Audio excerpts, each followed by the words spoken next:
skirting that. I'm getting with it, but two chairs. Social media. It's a.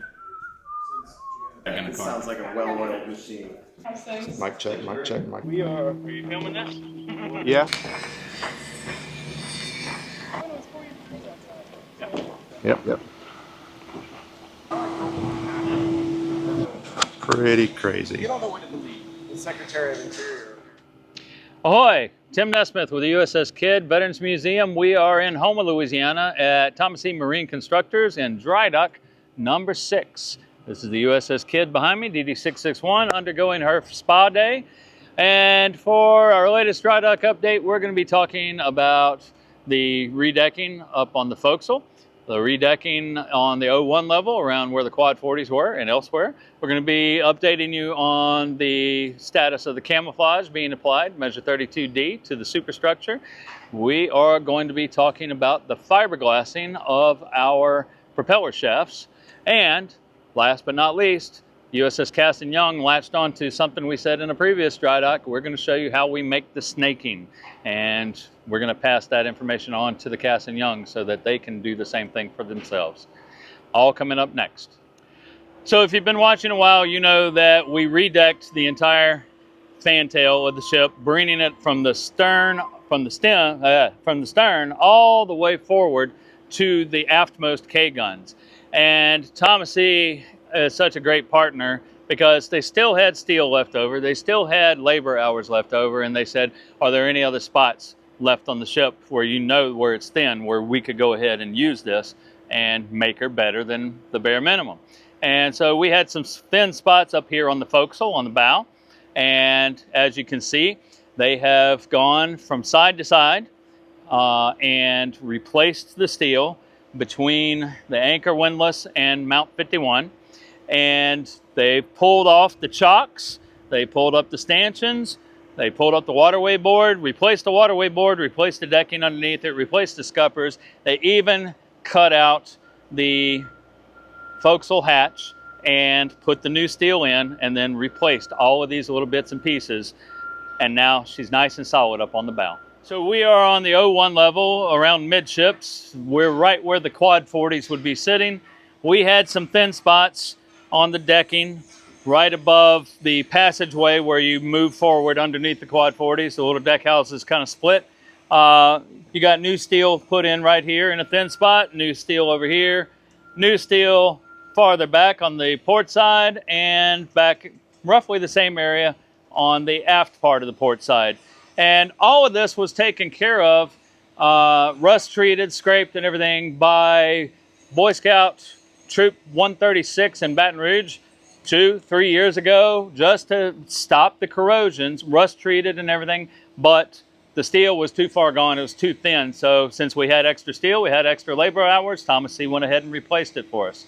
Now, one thing that you might be interested in, the viewer, is what is this right here? This is an expansion joint for the deck houses. And that lets, as the ship's hull is moving through and crashing through the waves, there's going to be, at the extreme points, up high tension to where the deck houses could split. So they put in expansion joints here. And it goes down the side of the deck houses and across the top. When we were filming Greyhound and they were wetting down the ship to make it look like it's going through the North Atlantic and just getting bombed, they're spraying water up on here and it was leaking through this expansion joint like a sieve. We actually had to tell them stop doing it because everything, all the artifacts in the sick bay, in the supply office, in the emergency radio room, were just getting soaked. This is something that we took off of the list, off of the table, when we were renegotiating everything to take care of the hull. But with your help, we can put this back on the table and get it taken care of. So go to USSKIDD.com, hit donate, go to our Patreon, join us, and your assistance will help us put this back on the table and get this fixed before we leave. So in one of our more recent dry dock updates, we talked about having to replace the snaking, the webbing on the rails of the ship. And because of all the work that's been done, some of it's pretty tattered.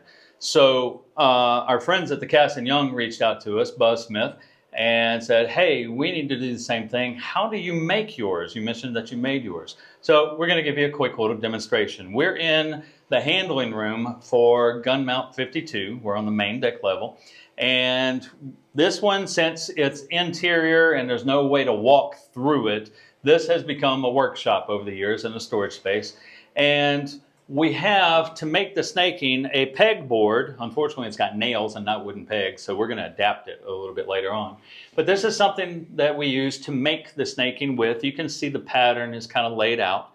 And this was put together by our second ship superintendent. He was a volunteer for many years before that, Jesse Scott Eves out of Denham Springs. Fabulous master rope worker. Anything with rope work, canvas work, metal work, especially woodwork. Jesse is just a maestro. He passed away a few years ago, but he left this behind for us to continue making snaking.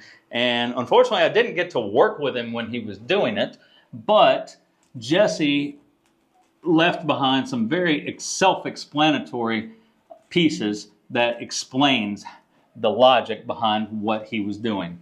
So I've got a roll of line right here, and what you do, there's an attachment point up on the board up here, and you just lace your line, and you bring it on down.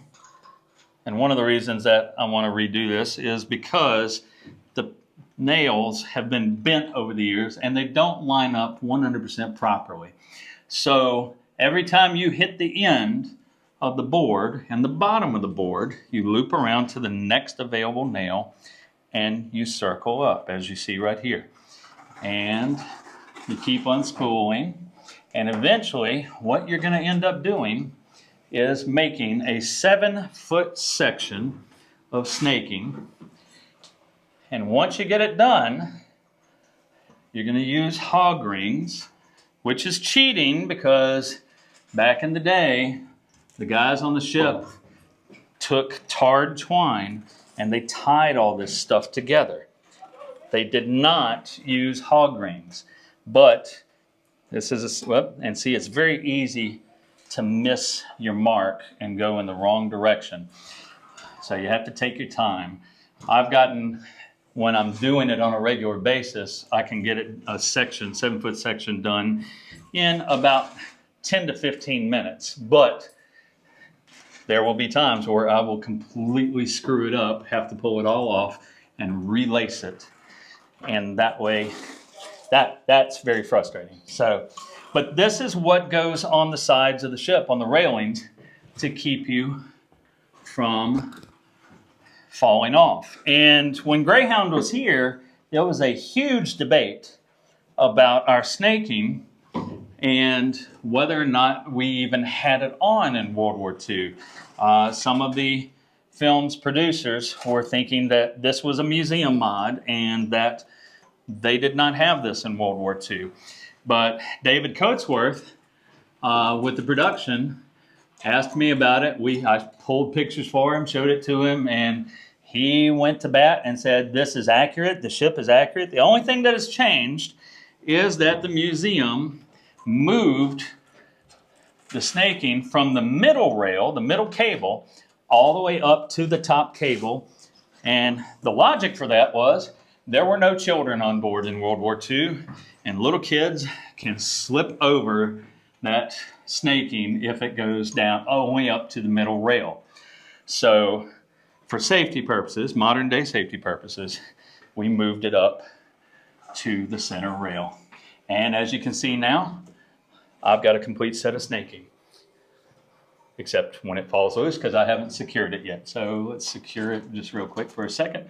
Once I've got the pattern set like this, it doesn't want to set. That doesn't matter. So you get a hog ring gun. This is pneumatic. We're in the shipyard. I don't have my air compressor here, but I simply fit the prongs. And where did I put my hog rings? Can you see that, Omar? Yes, sir. So these hog rings go inside this gun, and you simply fit the jaws over where the overlaps are. You pull the trigger, and the air pressure closes this down, and locks it into place. And I do that for every crossing all the way down. And now I've got a 7-foot section. You take it off, I hang it, and then you do more, and you take and connect the individual corners of the pattern to the next set. And now you've got a 14-foot, a 21-foot, so on, so on. So guys, Cass and Young, Buzz, that's how we make our snaking. And if you need a more in-depth video, we will send that to you. We've got some struts to talk about, some prop shafts. One of the last things I want to talk about on this update is the propeller shafts.